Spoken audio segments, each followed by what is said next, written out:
नमस्कार भाइयों बहनों। मैं आपको दो दोस्तों की कहानी सुना रही हूँ। इनका नाम था धर्म बुद्धि और पाप बुद्धि।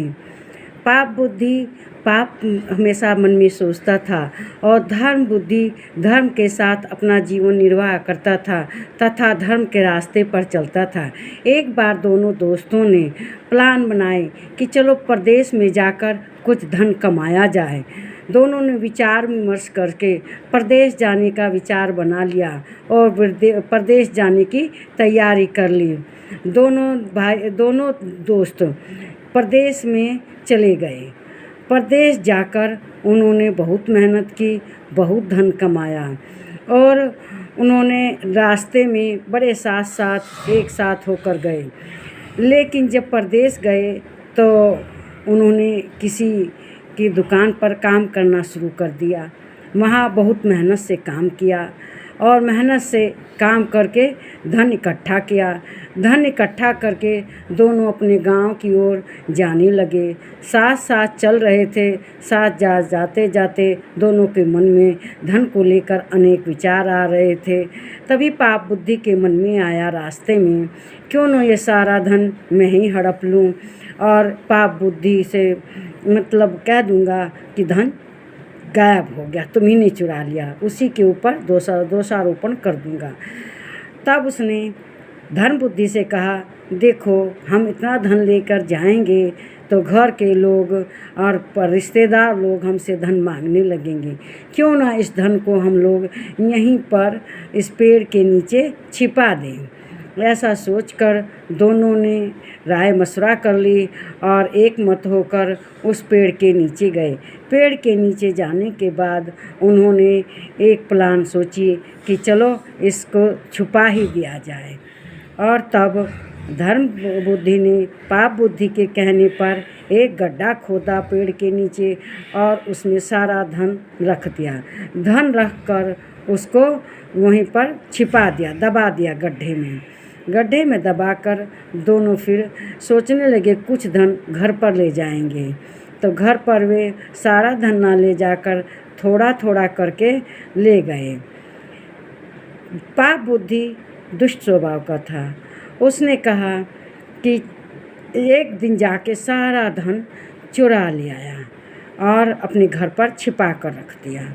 और फिर बाद में धर्म बुद्धि से कहा कि देखो मेरा परिवार बड़ा है, चलो कुछ पैसा ले आते हैं, कुछ धन वहाँ से ले आते हैं। पाप बुद्धि धर्म बुद्धि को लेकर पेड़ के नीचे गया। जब उन्होंने गड्ढा खोदा तो वहाँ खाली था। पाप बुद्धि कहने लगा कि तुमने सब धन ले लिया। धर्म बुद्धि कहने लगा कि तुमने सब ले लिया। दोनों में आपस में झगड़ा हो गया, कलह हो गई। वह कहता था कि तुम ले लिया और दूसरा कहता था कि तुम ले लिया। पाप बुद्धि अपना सिर पीट पीट कर रोने लगा, कहने लगा इतने धन, इतनी मेहनत से हमने ये कमाया था और सारा धन तुम चुरा कर लेकर चले गए। धर्म बुद्धि कहने लगा कि देखो मैं धर्म का आचरण करता हूँ, मैं धर्म पर रहता हूँ, मैं कभी ऐसा नहीं कर सकता कि मैं धन चुरा लूँ, यह तुम ही ने लिया है। इस तरह से दोनों में झगड़ा होने लगा। कलह करते करते दोनों ने विचार कि चलो पुलिस में चलते हैं।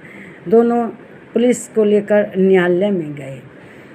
दोनों की बातें न्यायाधीश ने सुनी और तब उन्होंने फैसला किया कि इसका पता कैसे लगाया जाए। तो जो पाप बुद्धि था उसने कहा कि जो धर्म के देवता है, वन देवता, वे गवाही देंगे, बिना गवाही के तो फैसला नहीं होगा। पाप बुद्धि यही कह रहा था कि जो वन देवता हैं वही इसका गवाही करेंगे और बताएंगे कि धन किसने लिया है, क्योंकि वन देवता ही वन में रहते हैं, वही सही बताएंगे। तब न्यायाधीश ने कहा कि चलो हम लोग उस पेड़ के नीचे जाएंगे और वन देवता से गवाही लेंगे।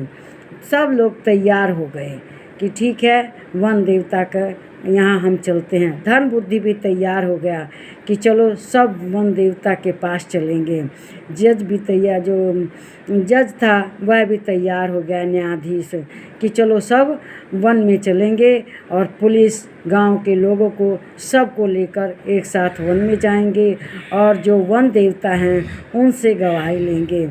तो जो पाप बुद्धि था उसने अपने पिता को समझाया कि पिताजी आप जाकर गवाही दीजिएगा, धर्म वन देवता बनकर उस पेड़ के कोठरे में बैठ जाइएगा और जब मैं पूछूंगा चिल्लाकर कि बताइए धर्म बुद्धि ने लिया है कि पाप बुद्धि ने, तब आप ज़ोर से कहिएगा कि सारा धन धर्म बुद्धि ने चुराया है।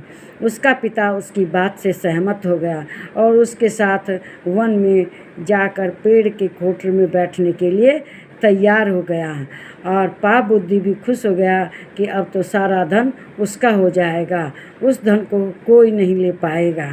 उसने अपने पिता को पूरी अच्छी तरह समझा दिया, कह दिया कि अगर आप मेरा साथ नहीं देंगे तो मुझ पर कलंक लगेगा और मैं चोर साबित हो जाऊंगा, इससे सारा धन भी चला जाएगा और मेरा सम्मान भी चला जाएगा।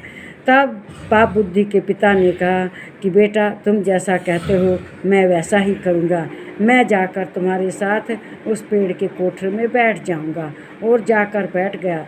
जब गांव के लोग, पुलिस और जज साहब वहाँ आए तो वन देवता से ज़ोर से चिल्लाकर पूछा गया कि बताओ धर्म बुद्धि ने लिया है, पाप बुद्धि ने लिया है। तो उस पेड़ के कोठरे में से आवाज़ आई कि धर्म बुद्धि ने लिया है, धर्म बुद्धि ने लिया है, धर्म बुद्धि ने लिया है। वह कोठरे में से उसका पिता बोल रहा था कि सारा धन मैंने देखा है कि धर्म बुद्धि चुरा कर ले गया है। अब किसी की समझ में कुछ नहीं आ रहा था, जज साहब की समझ में कुछ नहीं आया, पुलिस की समझ में कुछ नहीं आया, लेकिन धर्म बुद्धि की ने तुरंत वहाँ कुछ सूखे पत्ते इकट्ठे कर दिए पेड़ के नीचे और उसमें आग लगा दी। पेड़ जोर जोर से जलने लगा तो उसी में से ही अध जला पाप बुद्धि का पिता बाहर निकल कर भागा। उसका जलने से परेशान हो गया और आकर पुलिस को बताया कि मेरे बेटे ने ही मुझसे ये कुकर्म करवाया और कहा कि तुम पेड़ के अंदर बैठ जाना और वन देवता बनकर बोलना कि धर्म बुद्धि ने लिया है, धर्म बुद्धि ने लिया है। इस तरह सत्य खुल गया और तब पुलिस ने उसको जेल में कर दिया, पाप बुद्धि को, और उसके घर से सारा धन लेकर धर्म बुद्धि को दे दिया। मेरा यह जो वीडियो है इसकी कहानी आपको अच्छी लगी होगी, इसे लाइक करें, शेयर करें, इस पर सब कमेंट करें और मेरे चैनल को सब्सक्राइब करें। नमस्कार भाइयों।